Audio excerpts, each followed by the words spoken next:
Hello everyone.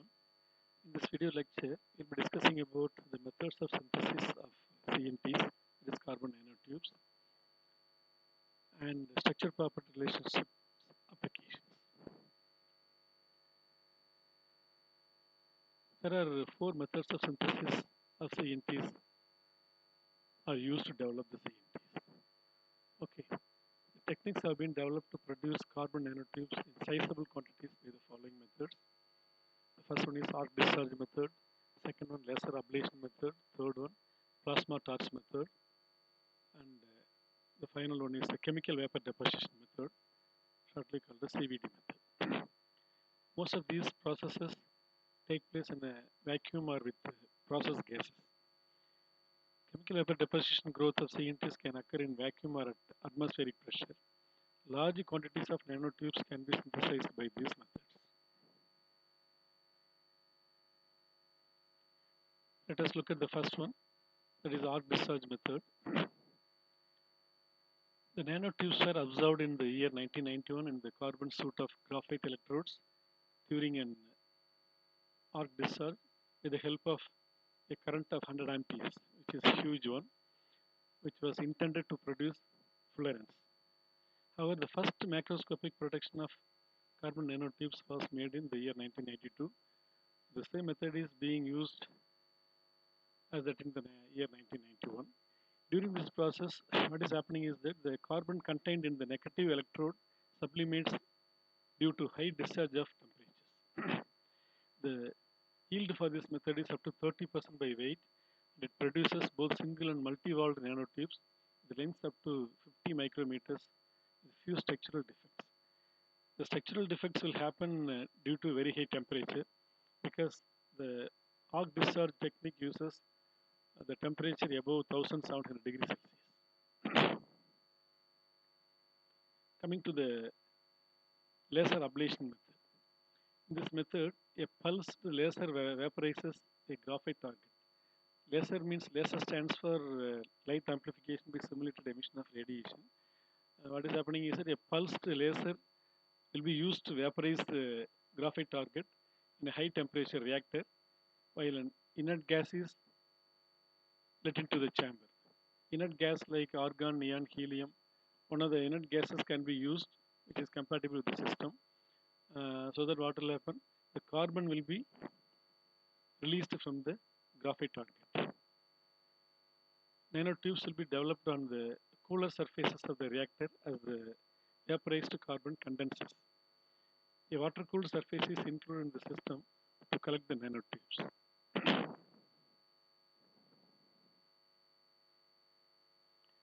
The third technique is plasma torch method. Single-wall carbon nanotubes can also be synthesized by the thermal plasma method, which was first invented in the year 2000. This method, the same conditions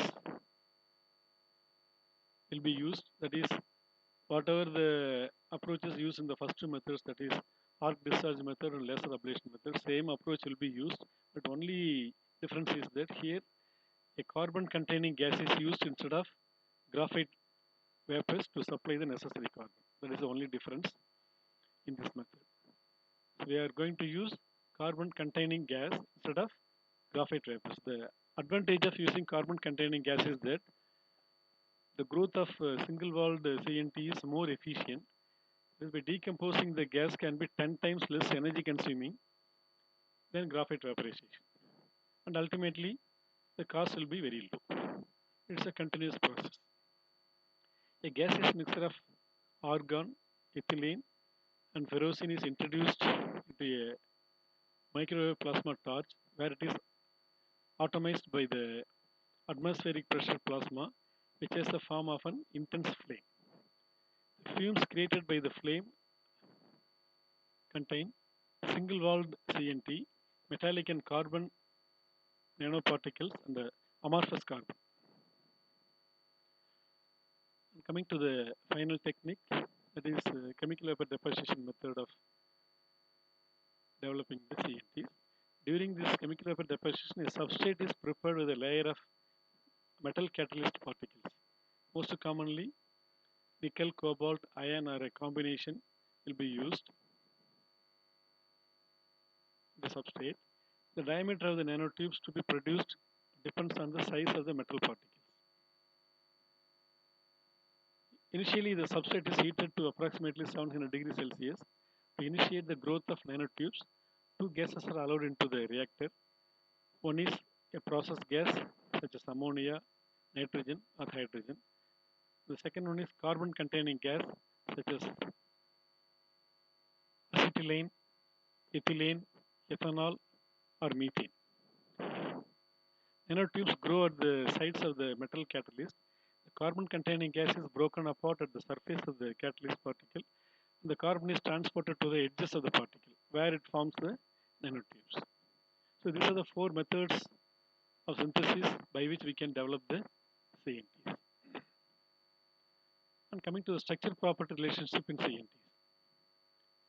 At the microscopic scale, carbon nanotubes combine impressive tensile strength and electrical conductivity.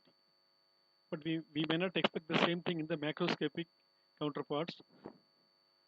The reasons are variously attributed to inherent CNT sample properties like diameter and helicity, polydispersity, high defect density, insufficient length, and manufacturing shortcomings like inadequate ordering and packing. These parameters can lead to poor transmission of stress and current. So to overcome this one, that is to match the properties of the microscopic structure to the macroscopic structure, a new method is introduced for processing microgram quantities of CNTs into highly oriented and well-packed fibers. The CNTs are dissolved into fluorosulfonic acid and processed into aligned films. Each film can be peeled and twisted into multiple discrete fibers. Fibers fabricated by this method and solution spinning are directly compared to determine the impact of alignment, twist, packing density, and length. By applying this technique, we can match the properties of the microscopic property with a macroscopic property. Thank you for your patience.